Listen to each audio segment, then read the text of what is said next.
Greetings and salutations, Earthlings. Zube here, and I'm going to do a random collective reading.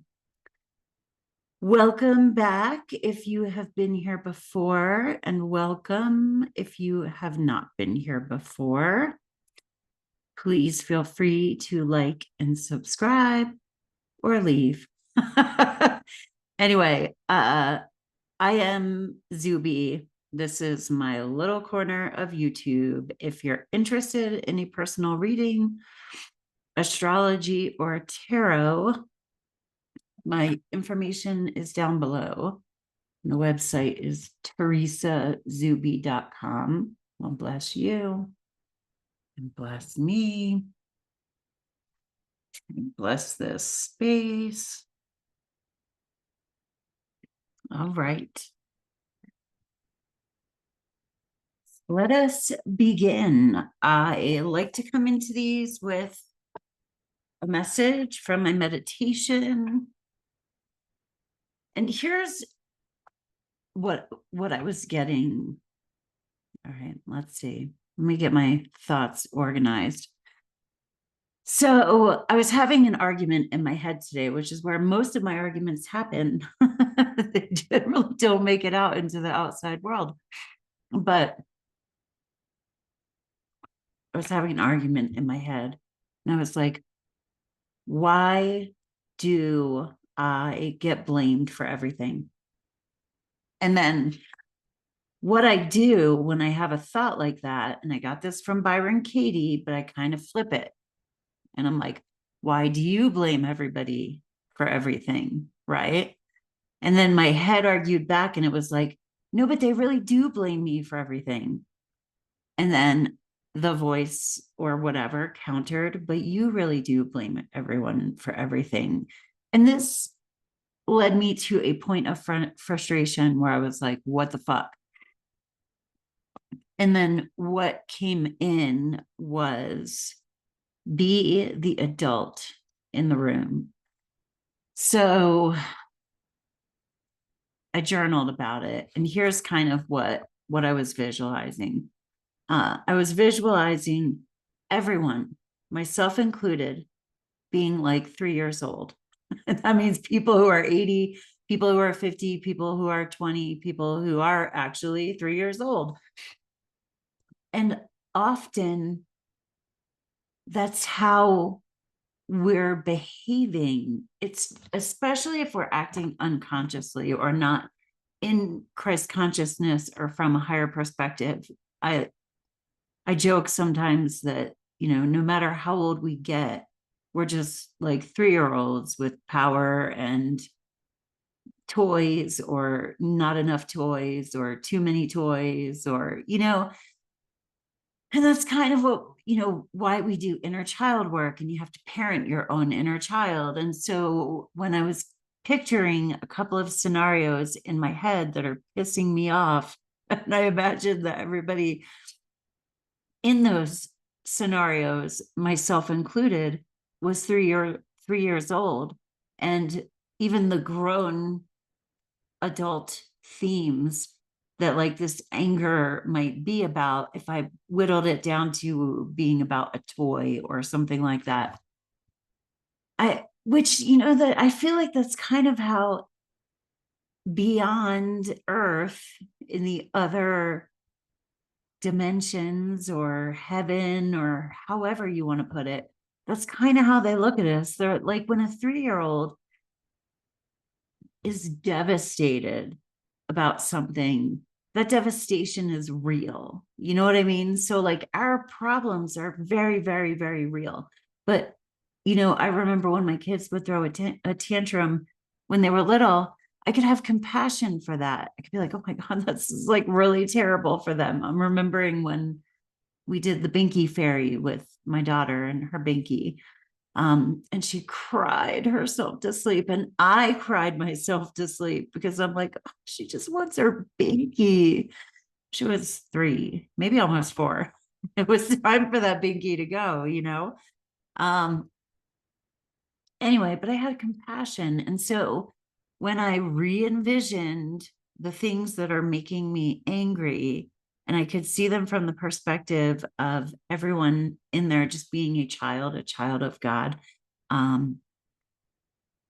upset about or throwing tantrums about or really wanting certain things and not getting their way. And, and I guess it just comes down to like, love me. I just want to be loved. And I'm going to grab that love, or I'm going to take that love, or it's all about love. So anyway, this was sort of the mental like trip I was taking during my meditation and my journaling.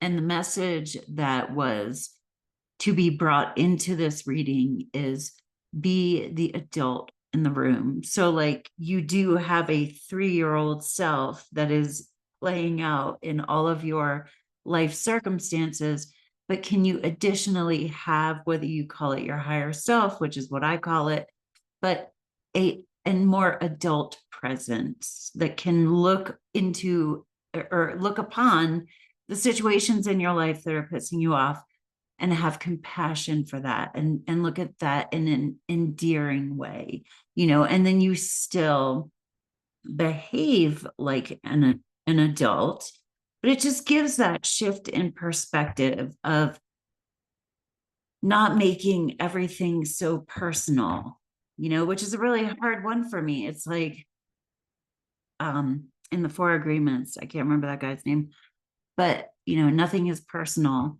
It sure fucking feels like it. It sure feels goddamn personal, but it's really not. Anyway, so that's the message that I'm coming in with for this reading. And I think we're going to do I just about said a quick little Celtic cross. Those are not usually quick readings, but we'll see how quickly I can do it because I have to fly back to Texas tomorrow and I got some stuff to get done. And it's my husband's birthday. Yesterday it was the United States' birthday, and all of my readings are timeless. I should point that out. We also have a new moon today that I believe is happening like right about now. All of my readings are timeless. Take what resonates, leave what doesn't. Don't force it to fit.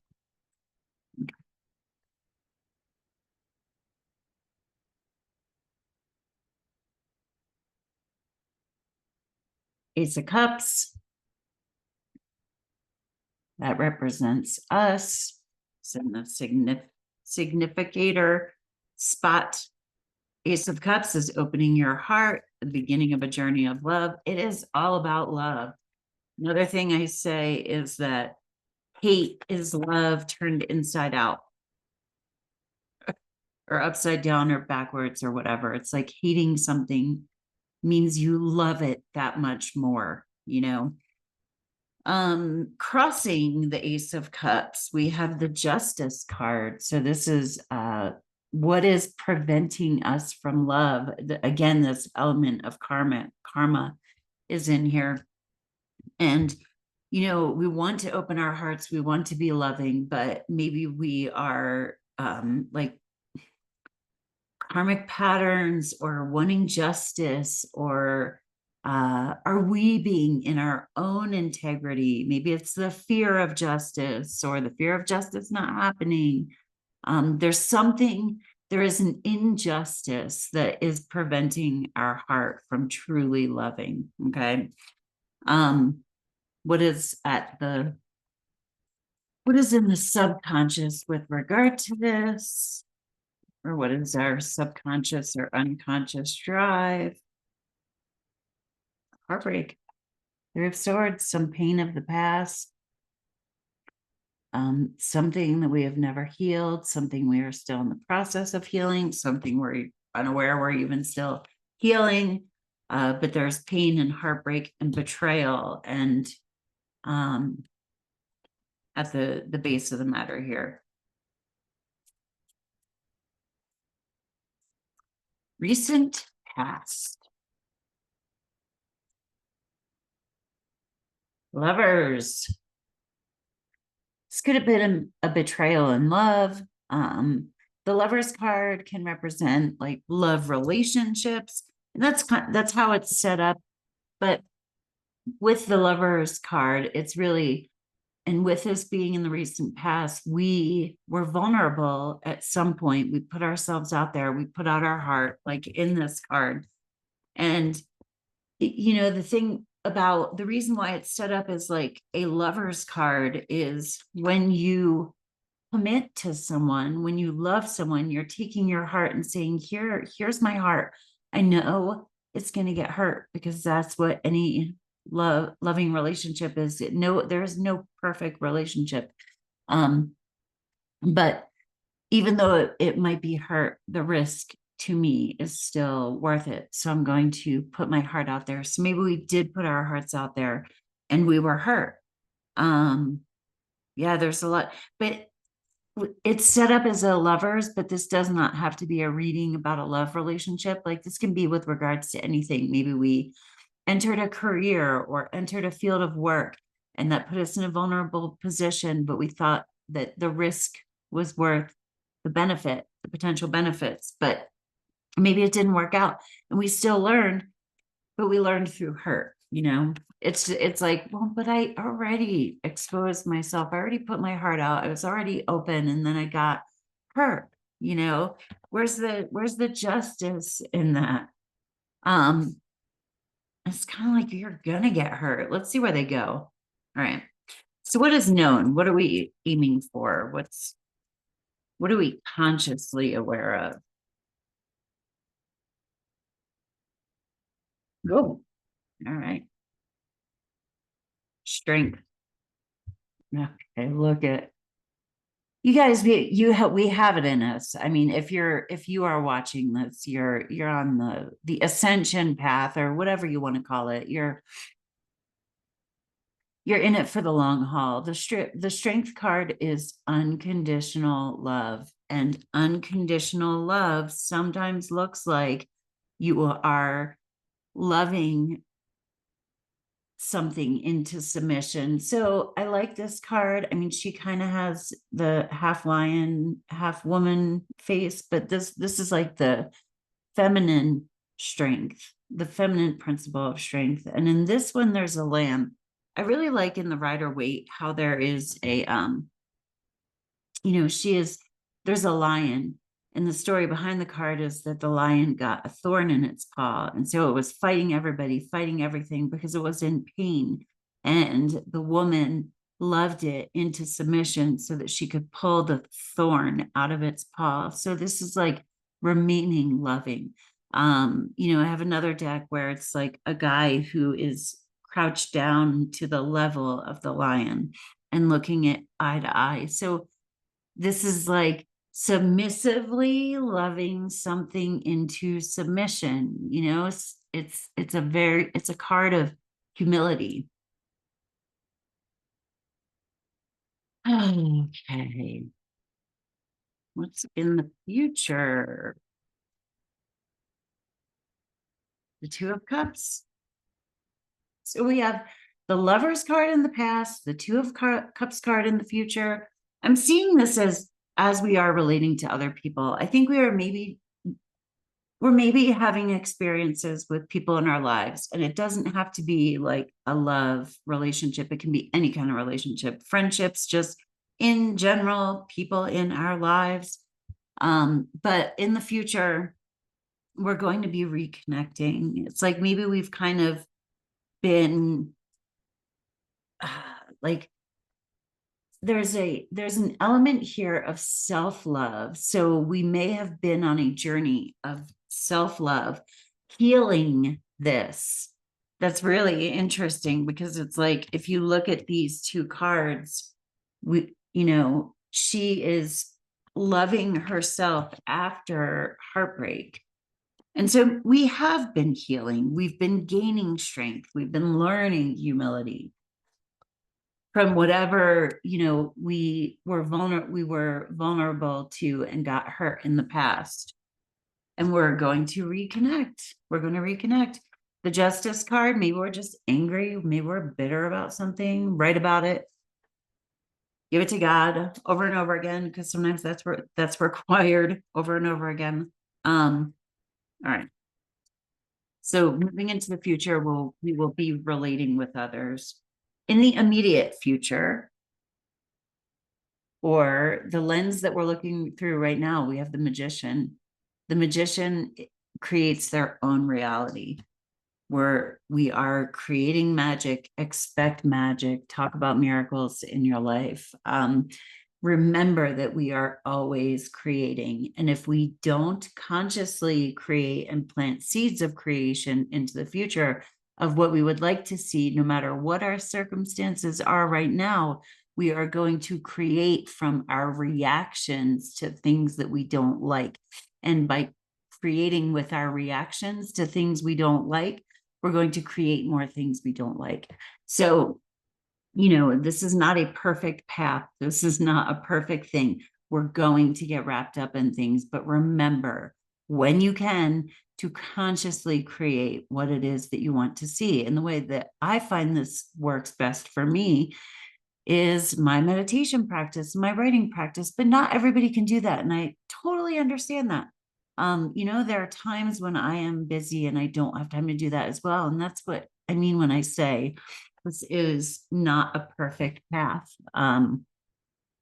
But it's like when I used to try to quit smoking.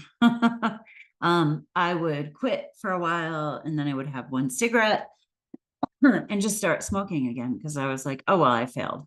I'm not even specifically talking, but I'm talking about because I still vape, so whatever. Even though I don't smoke cigarettes. But it's this thing where, we might try to have a spiritual practice or a ritual or whatever, and then miss it one day or miss it for a week. And then we're like, no, I just can't do that. I can't do it. It never works for me. Yeah, you can just do it periodically. Do it at all. Do it somehow at all. Whenever you think of it, like carry a little like notepad in your purse and jot things down when you're standing in line or sitting in your car at the grocery store after you leave the grocery store. I don't know. But remember that we are consciously creating the future. We need to consciously create the future instead of unconsciously creating it by being pissed off and bitter. So, which like I get sometimes. I can be that way. How other people in the environment, like what's going on? We literally have the world. I'm seeing this as the world around us evolving. The world is around us. The world is the completion of a cycle. The world card is a major arcana completion where, you go through the cups, the pentacles, the wands, and the swords. But in the major arcana, you're going through like big shifts. So when you get to the 10 of wands, say that's like, okay, you got through second grade or ninth grade, but the world card is like, okay, you graduated high school. And this is just a metaphor. So you go to parties for like a week. And then after that, you're like, oh shit, I'm going to be a freshman in college. This is crazy. I don't know what I'm doing all over again. So whenever you go through a big cycle, you re-emerge knowing that you know less. It's kind of like the more you know, the more aware you are of the fact that there's so much more that you don't know. Right. Hopes and fears. Knight of Pentacles. I'll tell you how I see this as the hopes and fears. The Knight of Pentacles is a slow moving card. It's the slowest moving card in the deck. He is planting the field, planting things that will grow. It's often hard work without recognition for it, planting seeds. And with this coming out in the hopes and fears card, I think we may just be afraid of how lengthy this process is going to be. How long am I going to be, doing this hard work? Maybe forever. Like, what are you doing it for? Are you doing it for the value of what it is that you're doing? And I think the way to move through this with grace is to not like crush ourselves in the process of doing whatever it is that we're doing, but in service to others, like not exhaust. It's like it's a marathon, not a sprint. And the Knight of Pentacles card coming out in the hopes and fear spot feels to me as though we might be going like, is it even going to be worth it? Well, can you make it worth it?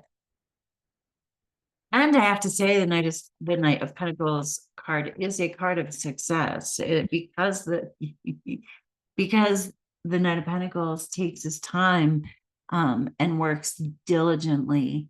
He is rewarded. He is the most productive knight, the most productive card in the deck. It's just a slow process.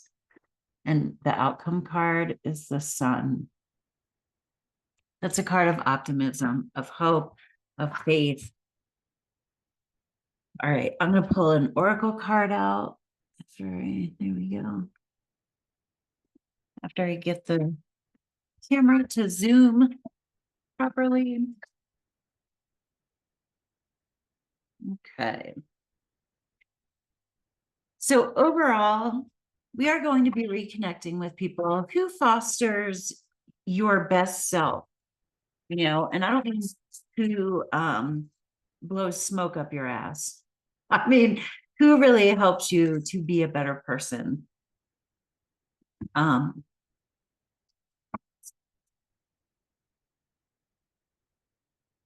this, the only card that's causing me a little bit of confusion is that Justice card that's crossing us. So I want to clarify it. We got the 8, safe shelter. Number 8. And here. On a physical level, you might need to move home or find a place to live that is more aligned with your heart. You may be struggling with homelessness in your own life, in your compassion for those encountering such circumstances, or in your fear of it. Some people have a house, but not the emotional safety to transform it into a home. The Oracle of Safe Shelter calls upon Archangel Michael's protection to strengthen us from within so we can find the sanctuary we need. He also allows us to feel the spiritual safety and offers a firm inner foundation from which we can live our best life. If your physical or emotional life is in flux, or you need to be more grounded within your being and less in the opinions of others, for example, this oracle calls you back to the eternal home of light within your heart. Here you will be reassured that no matter what appears to be, the divine plan is unfolding and everything is going to be okay. I don't know how that would speak directly to you. It does speak directly to me because I go back and forth between Colorado and Texas, and that was never on my bucket list. I'm grateful for it. It's amazing. It's perfect. But it's tiring. And again, it was never on my bucket list to travel this much. I'm a Cancer. I like being at home. And so having 2 homes isn't my favorite. I make it work. Attitude of gratitude. But it's about this finding home within myself. And it's talking about the light in your heart. This is like bringing it back to you. Maybe we are creating less, like we're creating relationships that foster our own inner sense of well-being. And this Justice card, which I'm still going to clarify, is kind of talking about, just old karmic patterns that we've had in relationships. And this doesn't mean like all our relationships are going to end and we're going to get all new ones. It just means that maybe our relationships are going to shift and grow and level up. And that can feel really uncomfortable because there are ties that are being cut. when I tell people that they should do like a cord cutting or something like that, sometimes they'll be like, well, I don't want to cut the cord because I really care about this person and I want to stay with them. And like, no, regardless of whether you're in relationship with someone, whether it's family or a friend or, romantic partner, you don't want cords going back and forth between the other. There should not be like an obligatory sense to your relationships. So doing a cord cutting can actually help bring closer, because there's not that like pushing and pulling on an invisible cord. So there's something like this, like maybe we're breaking free from old karmic patterns and creating new beginnings in existing relationships, friendships, or new relationships, friendships, where we feel more free. We're spiritually leveling up, but this is not a quick process. And we've got to feel really at home and centered in ourselves. Be the adult in the room. Look around at everyone with compassion, and somebody has to suck it up. That's kind of what I just got. Somebody's got to suck it up for us to grow, like I'm seeing pendulum, and yeah, the pendulum can swing back and forth until it gets still. But the way I'm seeing it is like a circle with the pendulum in it and it like cross through it. So like we don't want to do it like that. Just somebody's got to just go pull back and be the adult and recognize that we are all children and parent our own inner child while allowing for other people to parent their own inner children. And we don't have to like play games with that. We can do and say what it is that we need to do and say. And that's going to be hard work. It's not it's not going to be near as rewarding as, shooting from the hip would be. But also throw your arms up. I do that. I throw up my arms sometimes when I need to feel loved, and I just receive light from Mother, Father, God. Thank you. All right. So what is this justice card about?